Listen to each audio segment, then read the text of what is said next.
mati kanaaf galatoomii ulfaadhu siin jedha waan san itti fufi. Nagatti bakka abbaa murtii waan dhageessanii nu deebi'a ka isaatiif mubaarak. Doktor. Yoo jiraanne yoo jiraachuu baanne du'aa'idha akka nun daganne keessattuu gaafa duniyaa irraa godaanne. Asli daqiiqaa sadi nu eegaa jedhaara ni midhoobse. Asuma irratti yoo dhufan akka dhufan godhaara. Ilaaloo kiyya ani yoo dandeessan. Daqiiqaa sadi nu eegaa jedhaa ni qoohin eeyina. Ati mootu ragaa garaagaraa doofii garaagaraa yoo waa taate sagalee sii taanu keessan erga Doctor. Aydari. Aydari. Doctor. Galatoomi ulfaadhu. Waan amma kaaftan kana irratti waa'ee Heedariitii fi waa'ee Ustaaz Abuzarii irratti ila jalateen akki jiru namni biraa haa miidhamu jedhu namni jaalatu hin jiru.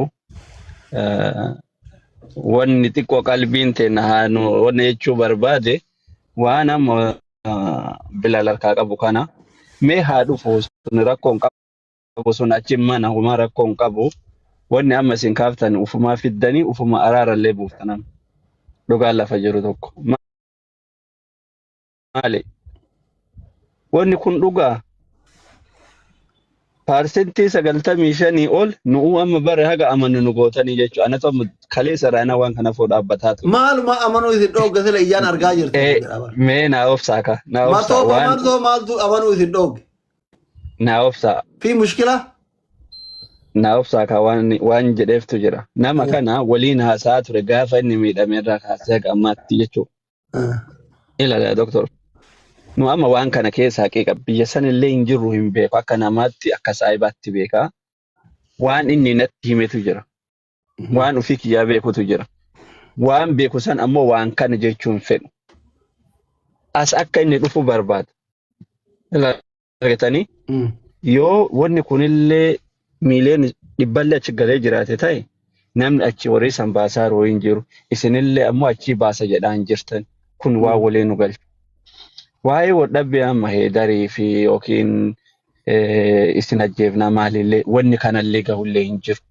kanallee yoo kaga'u taa'e dogongora abbaa fedhe haa ta'u dhugaan dhugaadhaa jechuudha waan kana mee eega harkaa qabaatan eega Bilaal fa'aa achi nu tuqaa jiraate daqiiqaa 3 tana haa eenyu eennee furmaata kanallee jara namni gaafa waawee ta'ee jedhe ammoo irraa haasa'uun hin taatu. Amma kalee nama afoo dhaabbataa ture keessa Ustaaz Abuzariin nama saahiba akkasuma Heedariin illee nama saahiba.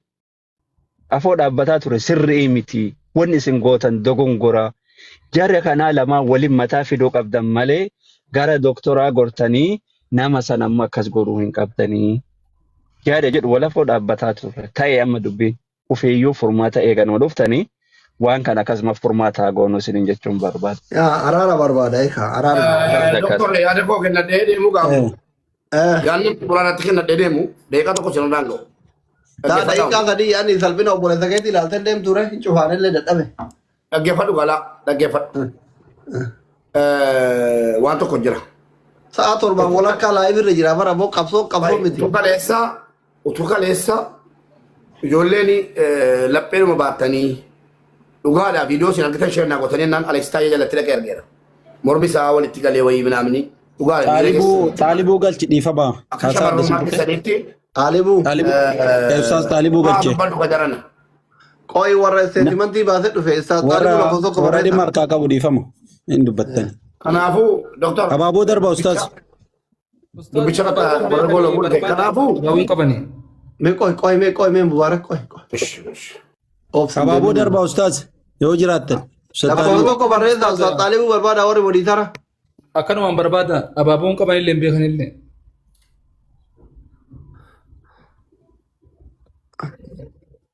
Dua mame Kunoon jira ila Xaalibuu Hussein. Arge. Ayiwaa akkas ulfaadha.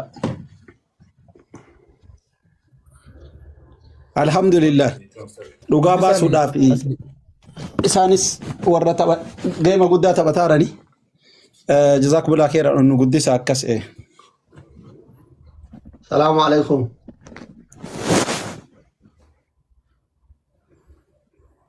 Ustaz, assalamu alaikum warahmatullahi wabarakatuh. وعليكم السلام ورحمة الله وبركاته. farda kama yaabbattan kana yaabbattanii ooltan mokaan maan ooltanedha. Qabsoo guddaarraa ooltanii kana warraa isin hordofnaa jazaakumullah khairan. بارك الله فيكم هندي كيسنو حواسني وري سقليك يا دغارتن السلام عليكم ورحمه الله وبركاته أصبح يا كابولا كيس زلالو فينا. السلام ورحمة الله وبركاته. أكم جرتن فيما الحمد لله قال ربي فيا باغا نغاجرا تنجني بقى والله جيران واني كليس أكتسا أنا مو دمو مبراتي في فيني كان رفي سغنتالي ومراسا وما إكر چنتان أرجمالي لايف إلين سن أكاسي تيجار جامو وان أرجساني تديكو قلبين كنا نجابه كليسا غلغلا ساتاو أكاسما غنما كنا غويا غوتو هاغا ساعاتي كانت إما تك أسو هنكابا نوانسان أردوفاتو ري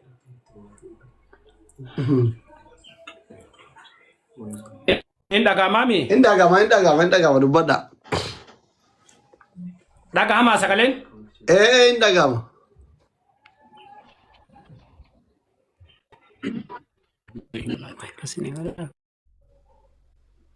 kanaaf gama keeysaniin gahuu barbaannaa dura dursoo waan jiru yaadotii jiru nurraa fudhatuudhaaf qophii ta'uu keeysan isinirraallee dhageennee kaaneetiin gama haasawaatitti deemna. Haasawa kiyya gabaasaan duratti ammoo yaada gaggabaabdu jeneraal waan ta'e amma akkana qeequu gamana qeequu gamas qeequu waan tokko tokko dubbatu osoo hin taane waan warii badeemaa barbaadan jennaan Oromoonni warii jiruufi jedhanii waan jeneraal ta'e burus wanni kun jireenya keessatti wantoonni gara garaa nama mudataa wanti tokko nama mudatee karaa ittiin fooyyessuu dandeenyu walafoo qabannee kaanee sana booda waan qabannee isin dhufnetti isin dabarsinaa kanaaf fayyamamaa ta'uu keessan isinirraa dhaga'uu barbaada. Qophii dhaga'uuf waan Ani gaafii wayii gaafachuu fedha asleetu isaan ittiin seen. Gaafiin ustaaza isin gaafachuu barbaadu dhimma waan deemtanii kana keessatti waan hojjettanii kana keessatti rabbi jazaa isin haa deebisu. Abdiin quba qaba abdii isin waliin jira laayifii dhuftaniin waliidhaan gabaasa guutuu kana dubbachuu keessaniif komiin booda ka'u jira. Isin komatan jira. Wanni kun marimaan immoo video nubaasa doctor video abani shenni akkam waan jedhu san adda baafachuu barbaade akka wanti kun lammata irra deebamee hin haasofne ajandaallee akka hin godhamne rabbi isinirraa haa jaalatu nama hedduu isin jaalannaa hedduu isin nama isin kabaju dhimma kana jala sararamee akka lafa waa kaamu waan barbaanneef gaafii tana isinii dhiyeesse. Waan kana yeroo laallee dhufna isiniin jennu abdiillee qabannee yaada jirus qulqulleessinee hanqoo taatu hanqoo hin taanillee taatu qabatama jirtu taana jennee waan ammoo ummata keenya wali fayyisa ammoo ni takkattiin isin beekuu qabdan tokko jira kallattii fedhee haa ta'u kagamanaallee waatu nu jalaa hanqateedha akka namtichi fardarraa akkamiin lafa dhoofte abboo jennaani ani gamana laalee fardi gamana laalee jidduma kana keessatti lafa dhahee jedhe. Kanaafi namoonni waan kana yaada kana dhiyeessanillee waan kana dalaguun kayri jedhaniiti warri waan kana imalaa turellee waan kana ummanni keenya wal dhabee waan akkanaatiin haasawamee kana boodaan eegana ammallee ummata jidduutti wanni tokko rakkoon tokko uumamuu osoo hin taane rakkinni argame sun furmaanni isaa qurcaan garaa eegana ammallee waansa walitti guduunfineetiin nagaa jidduu kanatti buusuudhaaf kanaaf karoora kanaan isin dhufnee abdiin illee na bira jira akkan galatooma video banadha barakallahu fikum jakeessa wallaalaa waa dubbachuu gaariidha namni dursitanii haasaa adda addaa kutuu hin taane ustaaz irraa gaafii qabdanii wanni garaa isin quqqoo jiraate dhiyeeffachuu akkuma kiyyan dandeettan maa jettan dooktar qajeelfama wayii kennuu barbaade isa waliin jira ganamarraa even yeroo live akiyyarraallee haasa'u waan kana maal lafatti hin fixa yoo jedhu waanuma tana barbaaduudhaaf haasa'e ebalu dogongora qabaa abdii bira rakkoon jira asli bira rakkoon bira haydar bira eenyullee maqaan dhoofne viidiyoo kiyya keessaallee arguu dandeettanii hatti tun akkanatti bahuu qabdi qulqullaa'uu qabdi waan jedhu ture bahuuf ammoo sekendi daqiiqaa wayii shaakkataa jirti. Yoo dogongora taate akka dogongoraatti dhugaa taate akka dhugaatti ol baatee waan irraa jiruuf gaafiin jiru tartiibaan aarii tokko malee miira tokko malee akka sammuu namoota gurguddaa mana keessa jira kabajaadhaan akka gaafii keessan dhiyeeffattan waan jedha sumaa isin dhiyeessaa ulfaadhaa galatoomaa nu kabajuu keessan ustaaz isinillee. Ela qajeelfamni tokko kajeero Dr. Asli isaan dhufanii jiranii isinii alatti namni isinummaa lama waliin dubbadha nu marti kennamuuti haa qabannu gabaasa isaan nu haa kennanii ergasii gaafii qabnullee ergasii booda ustaaz allee hundi gaafanna hundi kennamuuti qabannee doktoraa fi sheeka walitti haa dhiifnu galatooma. Omar akkoo jiru isaanuma aynaa nama guddaa roon dubbannu. Carraan keessan ustaaz. هيا ما شاء الله دكتور أسلي قالتهم بسم الله الرحمن الرحيم الحمد لله والصلاة والسلام على رسول الله صلى الله عليه وسلم أما بعد حواسك يا وني بكم كبوتوكو بليسكنا أبدي غا فإني جما أمانتي دفلة نمني دفو إساتي تجمده إيجا دفع وريجا كابين نقفا متلوبو إسالة كنو كباجد وريجا ما كنا كفالله أمة ما كنا أكاسيت دور سامي بكم كبا kanaafis galatooma ulfinni sanyitti isin hadabritu jechuun barbaada. Itti aanseenoti nama akka nama tokkootitti waan kan akka dhaga'een online seenuu hin dadhabne. Garuu wanni online irra seenuu na dhorge hayyoota asirra haasawan hedduu wanni xiqqoosii garaana nyaata. Eega rakkoon kun argame biyyi teenna beekaa qabdi, hayyuu qabdi, nama qabdi. Warri online jirullee online irra jira. Tariiti warri namni yeroo tokko warri waan kana kaleessa qooda keessaa qabaatillee qalbiin namaa walitti shakkillee qabaatuun ni mala. Nama kanarraa bilisa ta'e nama akka kennaa karaasaa jiru. Waan kana biraan gahanii dubbii lafatti qulqulleessanii furmaata kaayuu osoo danda'ani maaliif ol bahame ka jedhu. Nuti irra caalaan hawaasa kennaa warra asirra jiru hawaasa muslimaati. Shari'aa kana keessatti diiniif tumsuu obboleessaa tumsuun akkuma jirutti ta'e ilmi namaa eebii qabaatu waan beekaniif rasuulli alayhi salaatu wassalaam maal jedhani nama obboleessa isaa tokko sattare duniyaa akiratti illee rabbi isa sattaraa jedha. Rakkoon yoo jiraate rakkoo san harka lafa jalaatiin yoo laallamee wanni sun furmaata itti kaahame rakkoon sun furmaata argatee wal sattaruun illee ni argamaa jechuudha.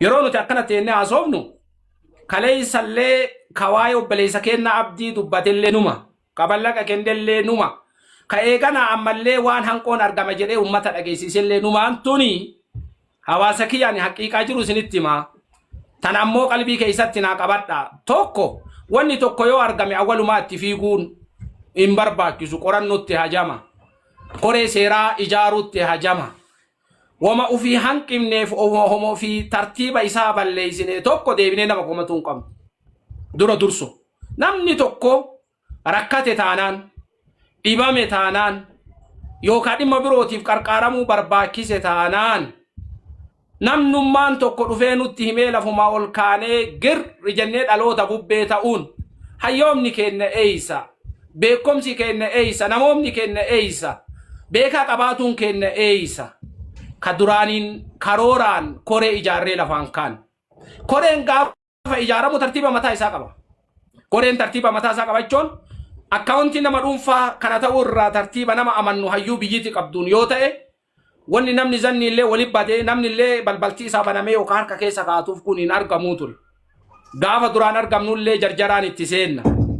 Eega argame illee jarjara keessa deemna. Eega dubbiin argame illee akka nama hayyuutitti fixatuu dadhabnee jarjaraan bittinneessinee wal biraa yoo deemne mammaaka aduwwiin nuun jedhe tokko jira. Hawaasni kiyya dura namatti fiiga lamuu namaan fiiga sadaffaa wal biraa fiigaa ka jedhan tokko akka akkisuun hin taane boruufillee baradha rakkoonni argamaa rakkoo argame san adeemsa jiruun qarqaaruu qabnaa tartiiba nama hayyoomaatii fi beekaa irra deemuu qabnaa rasuulli alayhi salaatu wassalaam surakaa ka daaliman au madluuman gaafa jedhani kamiidhee fi kamiidhameellee tumsi jechuun tartiibni sun maali bootaa namni dogongora nama sirreessuuf bootaa namni haqa qabu haqa namaan jechuuf wanni tokko tartiiba irra deemuudha. An akka nama tokkootitti akka xaalibu ridallaatitti dhimma kana osoon dhageenye qilleensarraa dhagayu wallahi isin komadhe. Dhugamatti hayyoota kenna mashaayikan kenna warroota silaa ummata afoo dhaabatee waa haasa'u kana walumaa gala in general isin komanne. qilleensa irraa waan fixanii nutti gadi buuftanii suni isinirraa mala natti hin fakkaanne. Maaliifi kakaleessa waliin fiigallee numa nuun jedhan, ka waliin fiigallee numa nuun jedhan, ka wal biraa gatee fiigallee numa nuun jedhan. Namni yoo rakkate qubni tokko yoo ajaa'illee irraa muranii garri itti deebisan hin jiru. San akkasitti akka fuulduraaf borullee ammaa rakkoon argama. Yookaan galgala tana fidhee kaanee tabirootti nutti dhufa. Gaafa nutti dhufellee ittiin fiinnaani. Haasawa kiyana qalbeeffadha haasawa yeroo duraanii sooshaal miidiyaa irratti dhaloota bubbee ta'uu hin qabnu. Dhaloota bubbee jechuun gamanallee garagallaan hima fiiga gamasillee garagallaan fiigan nurraan hajamsiisu. Waan kana fuulduraaf tartiiba nuu godha. Ulamaa nu keessa jira, hayyuun nu keessa jira, beekan nu keessa jira. Yoo dogongorrellee dogongoraa kennallee ka qabatu qabu numa karoora kana akka tartiiba nuu gootan asumaan isin yaadachiisa. Inni lammaffaa waan hanqoo argame san karaa ittiin argame saniin namni gaafatu sun nama waan kanarraa bilisa ta'ee qulqulleessu godhuu dhabuun nama yookaan namnummaan sunuyyuu isuma kanatu natti karaa maleen dhufe jedhee shakku ta'uun waan kan akka hammaatu ta'eera. Sooshaal miidiyaan nullee amma walii dhiifnu sooshaal miidiyaan dhiifaman beekne horaabee lafa gadhiiseera. Waan namni biroo mashaayikni dubbatee fi eegana ammallee haasawaan kenna dubbateef hayyuun dubbateef diqqaan dubbateef guddaan dubbatellee kanu jaalatu birallee galee kanu hin jaalanne birallee galee san akkasi akka qubanuu qabaattan asumaan isin yaadachiisa. Itti aansuudhaan duniyaa tana keessatti namni ni dogongora. Sheekamiin birootu maal jedhanii sheekamiin biroo hayyuu kennanii beeytanii yeroo imala majlisa Oromiyaa keessa nama 11 waliin filamnee osoo waliin dalannu namni wayii rakkoo wayii isa mudattee jennaan an ciqicciqii dadhabee amma booda ustaada keenya sheekamiin isin biraa galaa jira jennaan dhaga'ii taade yoo ciqicciqii kan barbaanne taate ganda qabrii dhaqii jedheen gandi ilmi namaa itti naman caqacaqne qabrii qofa jira duniyaa irra jiraannaan ciqicciqiin addan baatu jedheen yoo jiraatuu barbaadde ciqicciqiin waliin jiraadhu jedheen namni eega duniyaa irra jiraate ciqicciqiin illee jira hawaasa kiyya rakkoon illee ni jira wal dhabdin illee ni jira walitti zanii baduun illee jira wal kumatuun illee jira wal himatuun illee jira walii fixatuun illee jira kana guutuu iddoo ta'ee jirutti waan kana qaama silaa qulqullaahuu qabuun qulqullaahuu dhabuun qilleensa hedduu isin harkaa baase kakaleessa abdiillee rakkataa ture isinuma irra caalaa namoonni hayyoonni asirra jirtan dambitti ol beeyna nama takka ebalu isiniin jedhu namni wareegama lubbuu fi yeroo keessan abdii kaleessa kennitanii adda ammoo yoo deebitanii isin kumataa taatan namni biroo maal isiniin jedhaa keessatti ilaalladhaa tanuma jenna. Eeganaa waa'ee mallaqaatii wal qabatee ani kunoo baankii isteetimentii isinittis mul'isuu danda'a hanga guyyaan irraa bahee kaleessa malee dheengadda guyyaa 23 akka lakkoofsa faranjoota baankii isteetimentii guutuu isaa baasee jira. Baankii isteetimentii guutuu isaa baasee jira. Viidiyoon illee isinitti mul'isuu danda'a.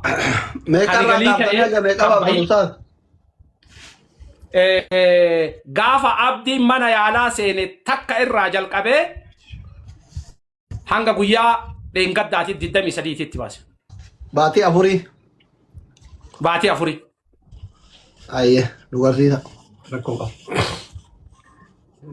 Isiisan mallaqa baase keessatti faayinaalii tana cheekii namni godhuu barbaaddanillee faayinaalii tana isinitti mul'isuu qaba.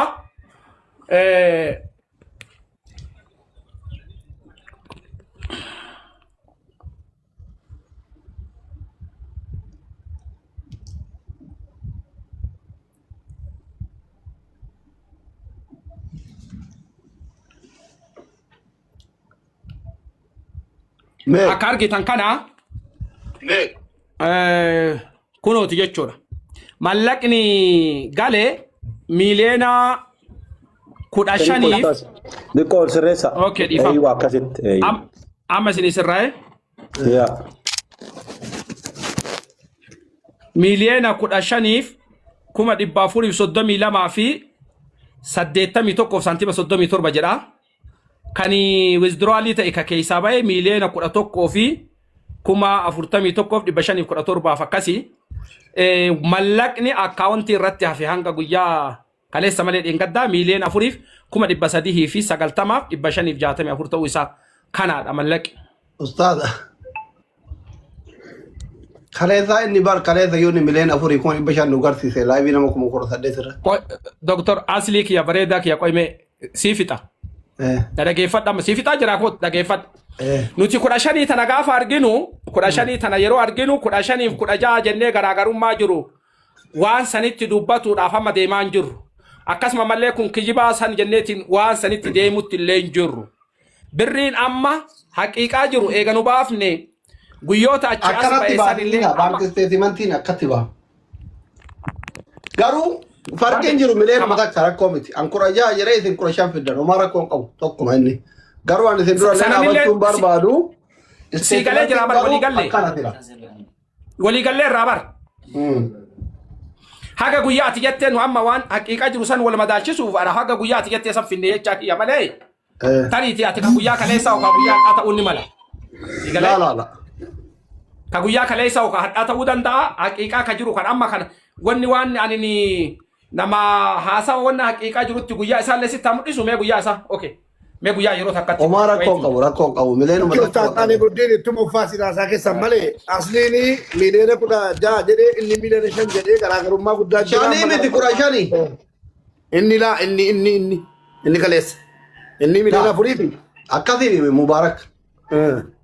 Inni kaleessa miileena 5 kuma dhibba wayii nu garsiise. Viidiyoo biraa qabdaa bara. Amma miileena 4 qabaa jedhe. Ila. Ani an rakkina irraan qabu ustaaza kiyya wallahi jarana ofocha ani wallahi isinii miti nama diin rabbii qoma qabu tokkotti buun barbaadu kalee ijatiyaan mileena 5 kuma dhibba way argine ana mi nama kuma 18 arge mileena 3 afurtu jira sani ladhiita amma isinii nama xiqqoo nama guddaa ta'u wajjiin waa wayii ta'e mumkin malee statementiin ka'an baase kuni Agaafa wanni kun itti galeetirraa haga juun 18 kakalee maleeyyuu guyyaa 10 dura. Kun asirra jira bar guyyaa jira bar. Ediitingi minaamin illee mitiina guyyaa jira. Argitaniimi garuu rakkoo miti dubbiin nu araarsa. Haga juun 18 kun bakka maqaa isaa kanarra laala maqaa isaa jala. Haga juun 18 no problem. Amma alaa kulli haali. Wanni nu waliin nu galche amma. Siifixaa jira. Amma afacha walitti wanni nu waliin nu galche maalinni. Inni mileena 4 jedhee mileena 16 jedheeni isin immoo jaarsummaa nu qabdanii mileena 15 fiddanii jaarsi qixxeematti nu araarsa afixadhe anamma gara kiyya waan barbaadullee anamma waan barbaadullee mana akka mileena 5 ta'in akka gargaarsa geette irraa hafte dubbataa ture malee daazin maasara yoo mileena 100 taate wallahi hanama haasudun mallee qabuumi anamma gara kiyya afixadhe kubbashanii kanattuu quufean No. No. Koi kama dubbin finde bar. Eshi. Dubbin finde Dr. Asli in fakatin da jala. Amma dubbi ber waan jiru sinitti majra. Wani no amma kana dubbataa jirruufi. Ila. Adeemsotiin jiru mallaqni nuti kadiddamii sadii baafne guyyaa ammoo yoo irra cheek godhuu barbaadde irra si qabee ilaaluu dandeetta ammallee waan qabatama lafa jiru waan taateef. Amma wani nu jedhaa jirru maali? Isa sanillee qorannee adeemsotiin jiru maali? Miiliyeenummaan 15 kuni ka qarqaarsaatiin ala ka biroo jira jenneellee gaafanin amma.